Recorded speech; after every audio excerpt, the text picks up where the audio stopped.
Hey guys, I'm Paul Salazar at Hilton and Hyland Real Estate, Beverly Hills. Welcome to my webinar. We're doing a video series called From Expired to Sold. If you guys don't know already, I specialize in converting properties that were sitting on the market. We call them expired or canceled listings. And I come in as a new agent. We basically either transform the marketing of the property and we just enhance, rebrand, relaunch, and we get it sold. So we're doing a case study today. It's 7825 Torreyson Drive in Hollywood Hills.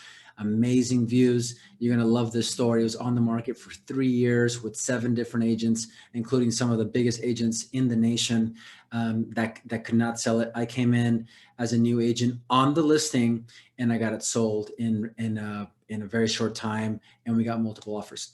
So if you guys don't know who I am, I've been in the business for about 15 years now. April is when I started doing real estate back in 2006, right out of college. I've been responsible for over $550 million in sales here in Los Angeles. I've been at Hilton and Hyland, which is one of the premier luxury brokers in the world. I've been with them since 2009. I'm also a property investor, and I've got plenty of 5-star reviews. So if you guys want to check that out, check out my Zillow, my Google, and my Realtor.com reviews. If you guys want to follow me, I have a lot of content every single day. I'm trying to shoot video and I'm posting a lot of great content. You can reach me at Paul Salazar Group on Instagram, on Facebook as well, LinkedIn, and also TikTok, which we're going to be a new on TikTok, Paul Salazar Group. All right, so let's get started. This is one of my favorite case studies, and the reason why is because it was on the market for so long. It was on the market for over 3 years with 7 different agents. A little bit of background on the seller. He is a savvy investor here in Los Angeles and across the United States. He bought this property at a really, really good price, tried to sell it for a high price, and just could not get it sold with some of the best agents in Los Angeles. I was in contact with him over the last listing he had. He had already signed the relisting with the same agent. But he kept in contact with me. Once that listing ended, he hired me as the listing agent, and I was able to get it sold. If you guys go on the MLS, you can see all the listing history on this property. But this is just a screenshot of the listing history from our MLS. It was on the market for 3 years, and they received 0 offers. Okay. When I look at a property like this, I'm like Inspector Gadget, right? I'm like, I'm trying to figure out why it didn't sell. There's 3 reasons why a property doesn't sell. You have price, you have marketing, and you have the agent. If it's marketing, it's the agent, right? So you have price and you have the agent, basically. If the agent didn't market it correctly, maybe the agent doesn't answer their phone and they don't show the property. There's so many reasons why houses don't sell, right? And I would say about 30 to 40% is because of price. And then the other, 50 to 60%, it's something completely different, right? It wasn't pitched to the right buyer. If a property is a 2-story property, but the master is downstairs and you have the guest rooms upstairs, that's not going to work for a family with young kids. Families with young kids want to be on the same level as their kids. So if the master is downstairs and you have the kids' rooms upstairs, that's not going to work. That's more for an empty nester that wants to have the downstairs master and have their guests come over and stay in the upstairs, right? So that's just one example. This property was a 3-story property. It's a 3-bedroom, 2.5 bath with a beautiful office loft with great views. And it has an amazing pool with views, which I'll show you right now.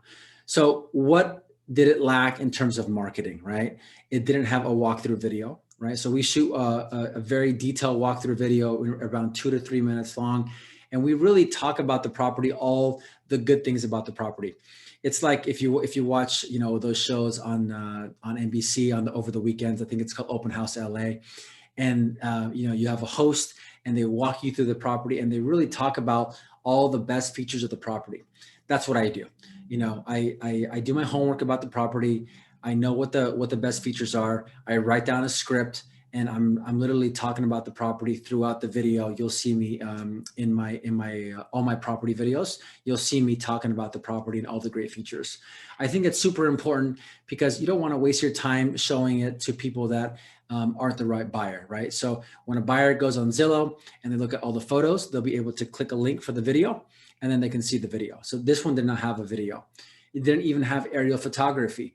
For a house like this that's on a hill, you really can't capture how beautiful the house is without a drone above and taking a shot. That really surprised me, just because there was a lot of big agents that were part of the listing before, and they just didn't do the drone photography for whatever reason it is. I don't know, but we did some amazing drone photography, and the photos came out really, really nice, and you can really see the house much better from the photography. Photography is one of the most important things in marketing a property, right? So we always pick the best photographers in town. Photographers where their shots are being, shown on Architectural Digest, LA Times, right? Some of the best photographers in town. I don't get cheap on photographers. There's 1,000 photographers in town, as well as videographers. I only choose the ones that have the best quality stuff, because whatever they produce is going to be my brand, right? So if I pick a average photographer and that's my listing, then people are going to know me as, the agent that hires the cheap photographer and just has, kind of poor quality photos. It's important for sellers too, right? When they see my product, they see a very clean product, a very finished product, a very high class product. And that's really important for me. And there was also no twilight photography. A view property with city views that does not have twilight photography is crazy to me, because you really want to showcase that beautiful, twinkling lights in the background, from the interior. And I'll show you one of those shots that we took that actually ended up selling the property. Insufficient house prep. Another thing that we do is we talk to the seller and say, hey, we believe these changes in the property are going to help out, right? So one of the things is there was a tree that had been overgrown and was blocking some of the view. So we trimmed that tree.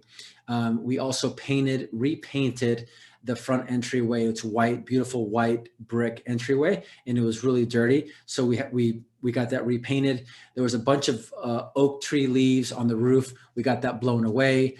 We did a few, there was some marks on the walls. We got that painted. So we did small things that made a big impact. When a buyer walks through a property and he sees dings on the walls and he sees, the roof full of leaves, and he sees the entryway that just kind of looks dirty, they're going to say, all right, something's wrong here. This seller must either not be motivated or, they don't want to get top dollar, right? So they start seeing these things as ways to negotiate. So you want to, as the seller, you really want an agent that's going to coach you in doing the right things to prepare the house for you to get top dollar. Because the last thing you want is a buyer to come through the door and start saying, oh, look at that. And they start saying, all right, well, our offer isn't going to be isn't going to be full price because we see all these issues. And they could be small issues that can cost you $1,000 to get fixed. And at the end of the day, buyers don't want to do any work. They don't want to do any work. 99% of buyers just want to walk in. It's a brand new house basically, and they just want to bring, their stuff and live in the property. There's only a very small percentage of buyers that are willing to do work. Okay. Probably like 95% of buyers don't want to do work, and 5% of buyers do want to do work. Think about this. If you're a buyer looking for any high-end property over $2 million, and this one we sold it for just under 2.5, and you have, say, 20% down, right? So you're looking at, what is that? $500,000 down just to buy this property. If you only have 700 grand in the bank, you don't want to spend an extra 100 grand on redoing the property, or let's just say 10 grand, right? You want to save that money for whatever you need. You want to move into a property that's turnkey. Buyers are willing to pay a premium for turnkey properties. That's super important as a seller to understand. That's why it's so important to stage a property if you can, paint the property if you can, if it needs painting, and just really clean it up and make it look super, super clean. That way, when the buyer comes in, they see a turnkey property and they give you a really good offer. Okay. Bad curb appeal. We talked about that with the discolored entry walkway. Ineffective staging, which I'll show you right now. So this is the before and after. On the left, you'll see what it looked like before. Not bad, right? I mean, you have some, some staging here that to my in my opinion wasn't really nice. It wasn't clean. On the right, you can see the big difference. Also, the photography. On the left, you see it's kind of dark, right? These lamps aren't even on. We always have our lamps on. We always have all the lights on. We want it to be really bright and airy and really, just feel really good, right? Because if you can draw emotion from the buyers, from the photographs, then you are doing a good job, because then they're going to want to see the property in person. And, that's the job as the agent, is to make the property look really, really great on paper. And then, you bring in, with all the marketing and all the photos and video. If that looks great, then the buyers are going to come and look at the property. At that point, obviously we have to show the property and to try to sell it. But our job, our number one job, is to get people through the door. So left and right, you can see the drastic difference in staging. I believe this was even the same company, Meredith Bear.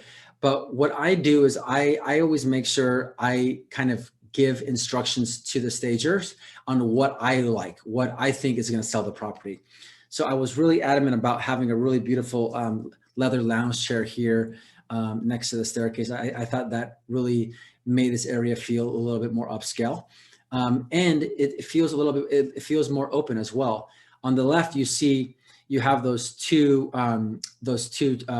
chairs, love seats, that are kind of blocking that beautiful staircase. And it also blocks the flow of the room. So staging, and good staging, is super important, right? There's a big difference. And you can see, how we changed it, and the result was getting it sold for the seller. This is a no-brainer, right? So here on the left, you have actually, it's not a bad photo. You have the pool shot with the house in the back. One thing I would never do is I would never leave this pool cleaning pump inside the pool, right? It's a distraction. You want a nice clean shot. So you can see here on the right, that's our shot. You can see a beautiful drone photo, and we removed the pool cleaning pump, whatever that thing is called. And you can really see the property more, right? Here on the left, you don't, it's like you can see the property, but you don't even see the deck. At least on ours, you can see the beautiful deck. You can see the big driveway. You can see the whole house, right? So it's a much, much different feel and look. Lack of floor plan.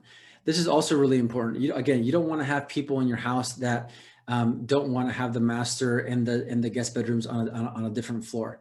By having a floor plan, you eliminate those buyers, because you put this floor plan on Zillow, on Redfin, on the MLS, and now you don't have those buyers that the floor plan isn't going to work for, right? So having a beautiful floor plan like this and a site plan is super important, showcasing the deck, the bridge, the balconies, all that stuff. Average photography versus great photography. Like I said before, I spend a lot of money on the best photographers in town. On the left, you see, which is not a bad shot. I mean, this is a really nice shot from the pool looking at the city view. But on the right, you can see how much more emotion is brought out by having the pool lights on, for instance. Having the correct camera settings so you can actually see the city lights. My photographer has a massive tripod, so he puts his camera, he can put his camera, 10, 15 feet up in the air using a tripod. And with his iPad, he can control the settings and take beautiful shots. And, he's one of the best in town, and he's usually booked up, 4 to 5 weeks in advance. So, when you find a good photographer, make sure you keep them, this is for the agents out there. For the sellers out there, make sure you ask your agent, who's your photography? Who's your photographer? Let's see examples of their work, right? Because this is the most important thing. Photography is the number one thing in marketing a property. If you don't have the right photos, you don't have the right video, then your property is not going to look good on Zillow, Redfin, Trulia, all those apps that the buyers are on looking at properties. All right. Twilight photography to expose city lights. Like I told you before, here on the left is what they had before. Again, let's just look at the staging first of all here. They have two medium-sized couches that make the room look small. I have one longer couch and then one small love seat here. But not only that, we open up the French doors. We made it inviting to show the deck and to show the city lights at nighttime. My photographer goes from 10 o'clock in the morning all the way until 7 o'clock at night. He does daytime and nighttime shots in one shoot, right? He's there the entire day getting the best shots of the property. But this shot here on the right actually sold the property. Another thing we do is that we carousel the photos, the best 5 photos. We will carousel them once a week, once every 2 weeks, to make it look fresh on Zillow, Redfin, Trulia, Realtor.com. And what I mean by fresh is that those sites that I just mentioned only show the first photo of the listing, right? And most agents don't do this, right? They get lazy for whatever reason, or just they don't know how to work the system. They have the same photo there for the property for the entire 6 months of a listing, right? So when a buyer goes on there and sees the same photo, they're not going to click on the other photos. If you rotate the photos every few weeks, every couple weeks, then they see a new property on there. They're going to click on it. You're going to get more exposure. You're going to get more clicks. And ultimately, that's our job, right? Is to get more exposure for your property as the agent. All right. We also do really, really beautiful, high quality trifold, soft touch brochures. This is an example of one of them. We have the floor plan on there. We have some of the best shots. And now what we do is we have a QR code in the back so they can scan the QR code and be taken right into the property website. All right, walkthrough video. This is, again, we talked about this earlier. Check out my walkthrough video. Just check out Paul Salazar, Hilton, Hyland on my YouTube page, and you can look at all my property videos. Really, really high quality videos that showcase only the best parts of my listings. And what are our results? Our results are that we got 2 offers within 20 days. We got it sold in 20 days. We sold it for 98% of list price. We got over 150 potential buyers through our mega open houses. This was sold just before COVID. And we were able to save the seller $60,000 in a request for repairs, right? The buyer asked for a ton of money on the request for repairs. We were able to negotiate that down by $60,000 by using our own contractor to bid out those repairs. Another tip there is to hire an experienced agent that knows how to negotiate for you, right? As the seller, a buyer's always going to do their inspections, right? They're going to spend, 10 or 17 days to inspect your property. And guess what they're going to do? Guess what their whole purpose is on doing the inspection, right? They will obviously want to make sure that the house they're buying is in good shape. But the second thing is that they want to grind you down on price. They want to make sure that this house is move-in ready. The way the contract states in California is that you're selling a property as is. But since the buyer has a free look at your property and they can cancel at any given time and get their security deposit back from escrow, then you have to play ball with the buyer, right? If you have a buyer that's in contract and he spent 17 days inspecting the property, on day 17 they send you a request for repairs for $100,000. What's your agent going to do, right? You're relying on your agent to negotiate for you, but how are they doing that, right?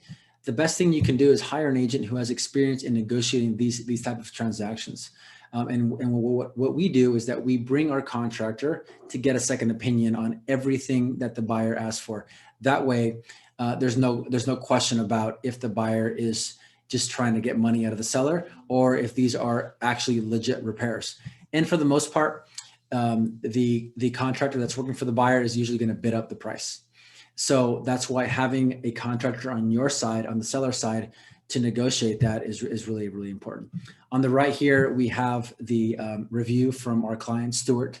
And he obviously talks about how it was on the market for 3 years. All right, guys, I think that is it. If you guys have any questions about how I take a property from expired to sold, please let me know. Again, this is what I focus on. I sell about 7 to 8 properties per year that were on the market with another agent from 3 years to 2 months to whatever time it is.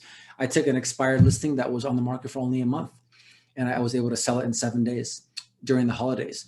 and that one we'll do a case study as well. But if you guys have any questions about what I do to maximize value for you as a seller, or if you're an agent watching this and if you want to get into expires and you want to pick my brain about how, what my process is like, feel free to reach out to me. I'm really easy to get in contact with.